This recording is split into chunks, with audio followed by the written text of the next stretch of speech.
नमस्कार, मैं doctor Ritu Dube, assistant professor philosophy, government Meera girls college Udaipur. आज मैं बीए सेकेंड ईयर फिलॉसफी के सेकंड पेपर को पढ़ाऊंगी, जो है एथिक्स नीति शास्त्र। और आज हम बात करेंगे कांट के कर्तव्य के लिए कर्तव्य के सिद्धांत की।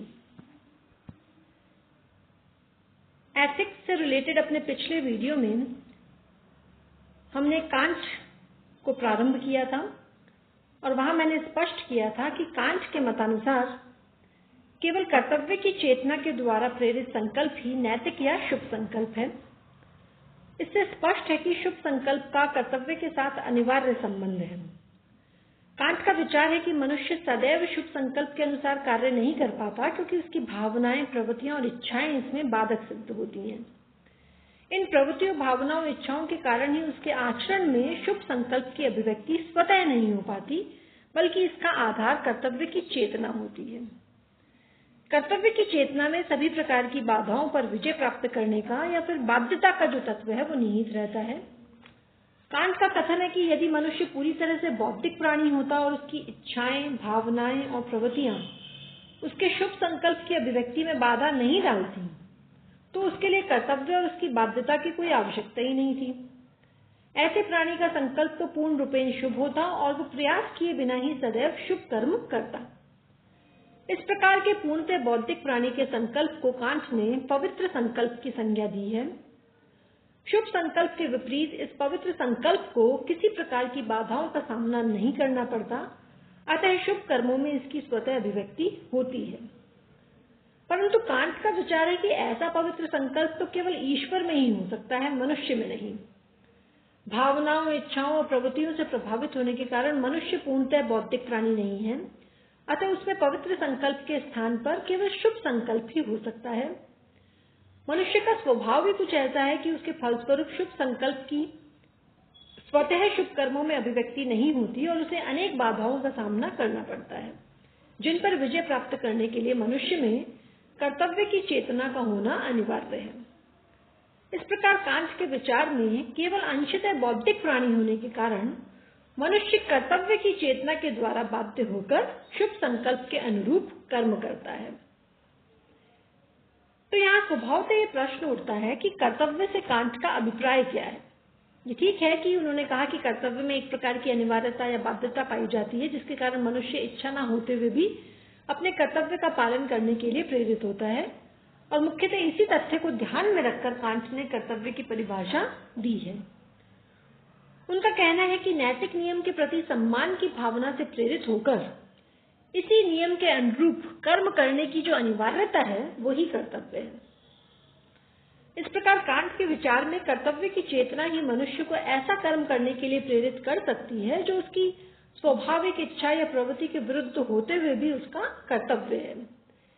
इसी कारण उन्होंने मनुष्य की कर्तव्य चेतना को ही संपूर्ण नैतिकता का एकमात्र मूल आधार माना है।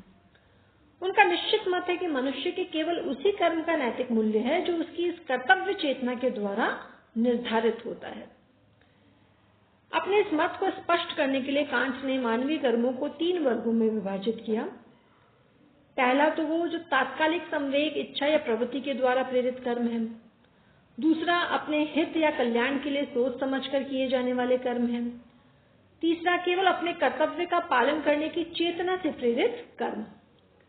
और कांट के मतानुसार इनमें से केवल तीसरे प्रकार के कर्म, यानी कि केवल अपने कर्तव्य का पालन करने की चेतना से प्रेरित कर्म ही वास्तव में शुभ है, अर्थात इन्हीं कर्मों का नैतिक मूल्य है। जो कर्म मनुष्य किसी तात्कालिक संवेग, इच्छा, प्रवृत्ति या अपने कल्याण की इच्छा से प्रेरित होकर करता है, उनका नैतिक दृष्टि से कोई महत्व नहीं है। कांट ने अपने इस मत को अनेक उदाहरणों के द्वारा स्पष्ट भी किया। जैसे वे कहते हैं, यदि कोई व्यापारी अपने सभी ग्राहकों से केवल इसलिए उचित दाम लेता है कि इससे उसके व्यापार में वृद्धि हो, तो उसका ये कर्म कर्तव्य के अनुरूप होते हुए भी नैतिक दृष्टि से शुभ नहीं है, अर्थात उसके इस कर्म का कोई नैतिक मूल्य नहीं है, क्योंकि ये केवल उसके अपने लाभ के उद्देश्य से प्रेरित है। एक और बात, प्राय सभी दार्शनिक और सामान्य व्यक्ति ये स्वीकार करते हैं कि क्रोध, घृणा, ईर्ष्या, प्रतिशोध आदि विध्वंसात्मक संवेगों से प्रेरित कर्म केवल अनैतिक ही नहीं बल्कि कर्ता के आनंद और कल्याण के लिए भी जो घातक है। कांट भी इसका समर्थन करते हैं, लेकिन उनका मत है कि दया, सहानुभूति, उदारता आदि रचनात्मक संवेगों के द्वारा प्रेरित कर्मों का भी वास्तव में कोई नैतिक मूल्य नहीं है।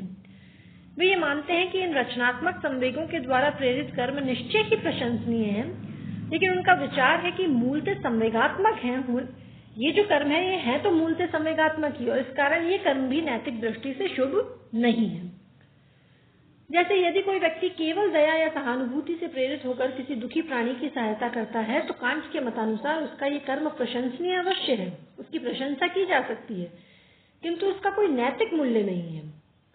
यदि वो केवल कर्तव्य की चेतना से प्रेरित होकर पीड़ित प्राणी की सहायता करता तो कांट के विचार में उसका ये कर्म निश्चित ही नैतिक दृष्टि से शुभ होता। अब यहाँ पर एक प्रश्न ये उठाया जा सकता है कि यदि मनुष्य का कोई कर्म कर्तव्य पालन की चेतना के साथ साथ दया, सहानुभूति, उदारता आदि संवेगों से भी प्रेरित होता तो क्या वह कांट के मतानुसार नैतिक दृष्टि से शुभ होगा?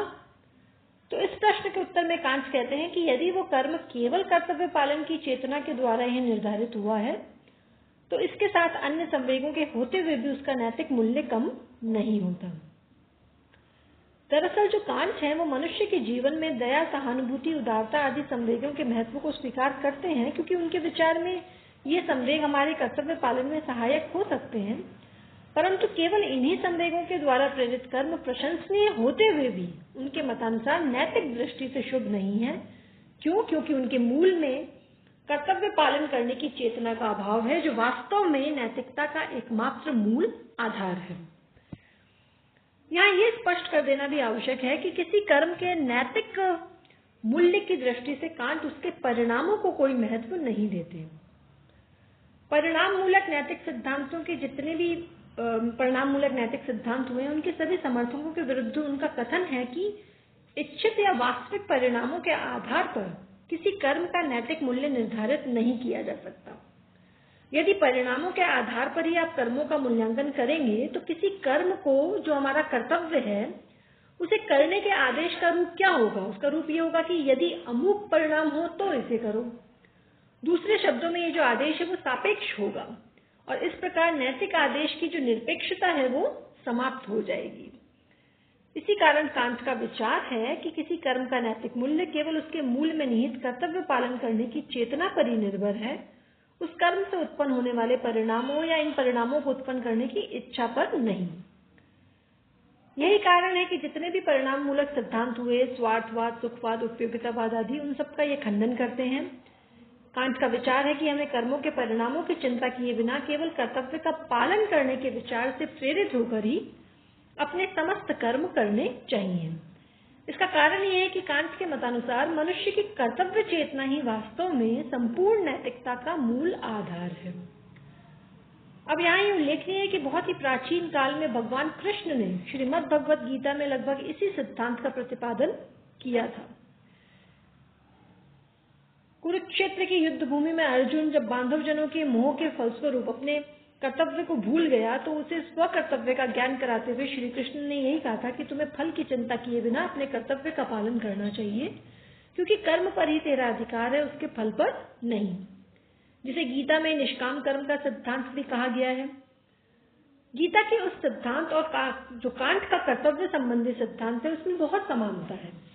गीता की भांति कांट का भी यही मत है कि मनुष्य को कर्मों के परिणामों की चिंता किए बिना केवल अपने कर्तव्य का पालन करना चाहिए, क्योंकि कर्तव्य पालन के विचार से प्रेरित कर्म का ही नैतिक मूल्य है।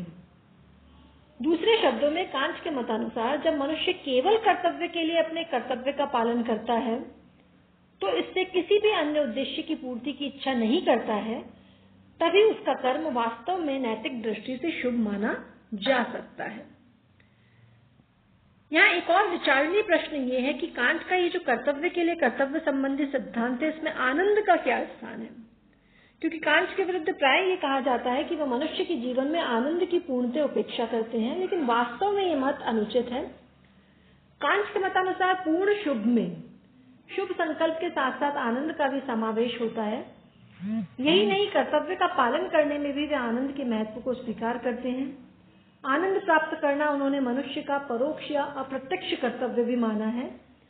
वे कहते हैं कि अपने लिए आनंद प्राप्त करना मनुष्य का अप्रत्यक्ष कर्तव्य है, क्योंकि अपनी स्थिति के प्रति अत्यधिक असंतोष और इच्छाओं की अतृप्ति के कारण वह अपने कर्तव्य का उल्लंघन करने के लिए प्रेरित हो सकता है। इससे पूर्णतः स्पष्ट है कि कांट मानव जीवन में आनंद की उपेक्षा नहीं करते, जैसा कि कुछ आलोचकों का विचार है। हाँ, ये जरूर है कि कांट मनुष्य के जीवन में आनंद के महत्व को तभी तक स्वीकार करते हैं जब तक वह उसके कर्तव्य पालन में बाधक सिद्ध नहीं होता। और अंत में हम जरा कांट के द्वारा कर्तव्यों का जो वर्गीकरण किया गया है उस पर भी नजर डाल लें। उन्होंने मनुष्य के समस्त कर्तव्यों को सबसे पहले 2 वर्गों में विभाजित किया है। एक तो है पूर्णबंदी कर्तव्य और दूसरे हैं अपूर्णबंदी कर्तव्य। कांट के मतानुसार पूर्णबंदी कर्तव्य तो वे हैं जिनका प्रत्येक मनुष्य के लिए सभी परिस्थितियों में पालन करना आवश्यक है, यानी कि जिनका किसी भी परिस्थिति में कोई अपवाद या एक्सेप्शन संभव नहीं है। जैसे ऋण चुकाना पूर्णबंदी कर्तव्य है जिसका सदैव पालन करना आवश्यक है। इन पूर्णबंदी कर्तव्यों के संबंध में मनुष्य को किसी प्रकार की स्वतंत्रता प्राप्त नहीं है।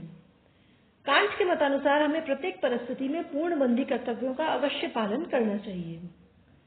इन कर्तव्यों के विपरीत अपूर्णबंदी कर्तव्य वे हैं जिनके संबंध में मनुष्य को कुछ स्वतंत्रता प्राप्त है। अपनी शारीरिक और मानसिक क्षमताओं का अधिकतम विकास करना और संकटग्रस्त मनुष्यों की यथासंभव सहायता करना ऐसे ही कर्तव्य है। इन कर्तव्यों का पालन करते समय प्रत्येक व्यक्ति ये निर्णय कर सकता है कि वह किन परिस्थितियों में क्या करे। उदाहरण के लिए वो ये निर्णय कर सकता है कि उसे अपनी किन शारीरिक और मानसिक क्षमताओं का अधिकतम विकास करना चाहिए। इसी प्रकार अपनी परिस्थितियों को ध्यान में रखते हुए वह ये भी निर्णय कर सकता है कि उसे अनेक संकटग्रस्त व्यक्तियों में से किसकी और कितनी सहायता करनी चाहिए। इस प्रकार अपूर्णबंदी कर्तव्य उतने स्पष्ट और निश्चित नहीं है जितने पूर्णबंदी कर्तव्य, लेकिन कांट के मतानुसार पूर्णबंदी कर्तव्यों की भांति ही अपूर्णबंदी कर्तव्यों का पालन करना भी आवश्यक है। धन्यवाद।